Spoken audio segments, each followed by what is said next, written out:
as you spoke. I wept as those words proceeded out of your mouth. You're right, and I understand your sentiment.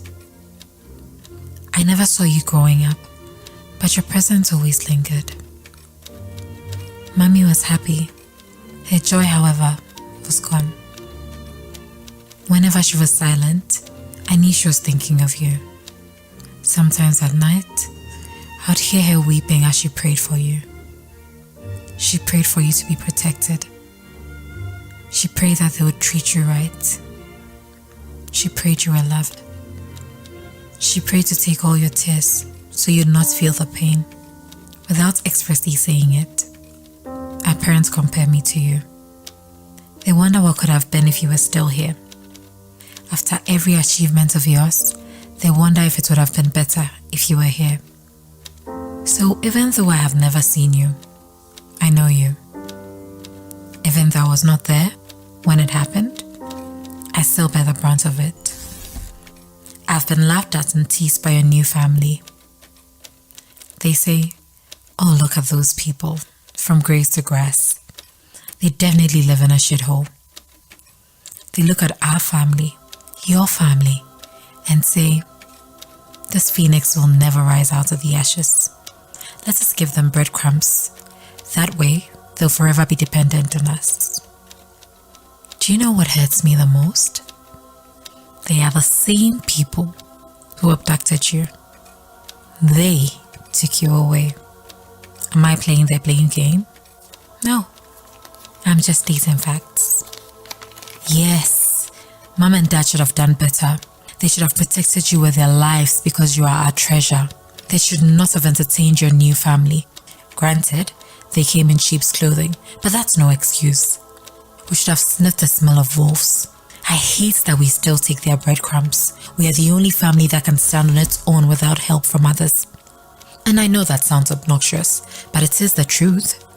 The other side of that truth, however, is that even though we have all the resources, we are still dependent on them. The neighborhood has given us a nickname. They call us the third world. We cannot get our shit together. We cannot seem to rebuild what we had. You have left an indelible scar impossible to erase. Our parents and the rest of our extended family have been trying to come to visit your family through means unfitting for humans. It is ludicrous that it is oftentimes through the same means they took you away from us. This time, however, you are taking the same routes voluntarily. You ask why? We ask why. They ask why. We all don't seem to have the answer, but know for sure that there's something more than meets the eye. Isn't it interesting that even though we have the same biological parents, I did not know what to call you. You look just like me. That melanin cannot be mistaken for anything else. Our features are so similar. I feel it when you smile. Your wins are my wins. At least, that's how it feels. Even the way you dance reveals your ancestry. You dance to the rhythm of the beat. Only we can do that effortlessly. We are connected. Even if you refuse to admit it, there's something about me that draws you to me and vice versa. I do not need a 23andMe kit to know we have the same roots, but I'm at a loss as to what to call you. Sibling, friend, or stranger. I have not recovered from it, and neither have you. I am engulfed by brokenness. Something is missing. Something I lost. Something I never knew I needed until it was taken from me, stolen from me. I think about you, you know. I wonder why it happened. How could we allow this to happen? What was my quota? Did I do this to you? Did I allow this to be done to you? My own brother? My own sister? My own family? What could I have done differently? Could we have changed the narrative? Let me be honest with you. Sometimes I get mad at you for allowing yourself to be taken. I get mad at our parents because they did not fight harder. Why didn't they devise a plan and follow you? Why had they, whether sadly or in a grandiose manner, contributed to giving you away? But above all that, I get mad at myself the most. Why? Why was I not taking? I have asked myself this question more times than I am willing to admit. I know it is a silly question. You are probably wondering, how dare you ask that? Do you know what we had to go through? Do you know what we saw? Do you know the PTSD that runs through our veins? Do you know the tears we have shed, the lynching, the disgrace, the shame, the assault? Do you know what it means to be descendants of enslaved men and women? Do you know what it means to be arranged like sardines underneath a ship with no breathing space? Do you know what it feels like to be placed in dungeons where you poop, pee, and have your period all in the same room? Do you know what it feels like not to see the light of day? Do you even know what it feels like to be pitched against each other?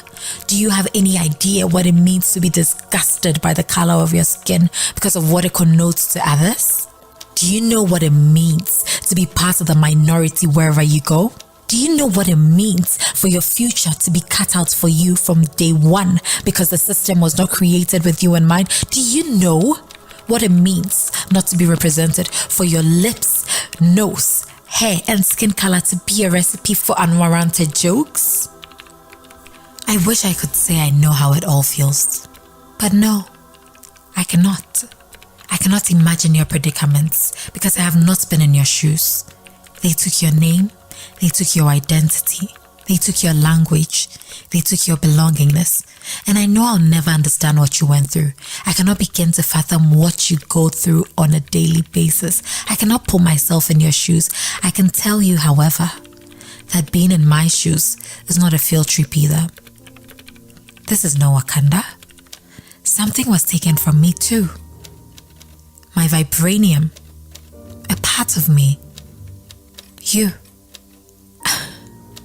Losing you has caused a hole in the center of our hearts that nothing can seem to fill. No matter how hard we try, and trust me, we cannot go back to what and who we used to be before your new family took you. We can go back and forth on who suffers the most and who has been through the most pain. But this is not the Oppression Olympics. How will that help us to heal and connect again? We both know you need to find your roots and be firmly attached to the soil, and I need to find my branches in order to flourish. We cannot do one without the other. We need to be willing to make amends, to heal, and to accept. I need you to know and understand that we are proud of you. You have been through a lot, but you keep pulling through. I know you want nothing to do with me. I heard you say the other day, do not call me African American. I am Black American. I've got nothing to do with Africa. I've never been there. I've never eaten their meals. I do not know the culture. There's nothing that makes me half African. I wept as you spoke. I wept as those words proceeded out of your mouth. You're right, and I understand you. There's nothing I can say that will appease you. But I am sorry. I truly am. I wish this had never happened. I wish we had remained as we were. Our own culture, our own names, our own traditions, our own way of life. I wish we were basking in our own perfect imperfections. But I also know it is what it is. How can we bridge the gap that has been created over a period of 400 years?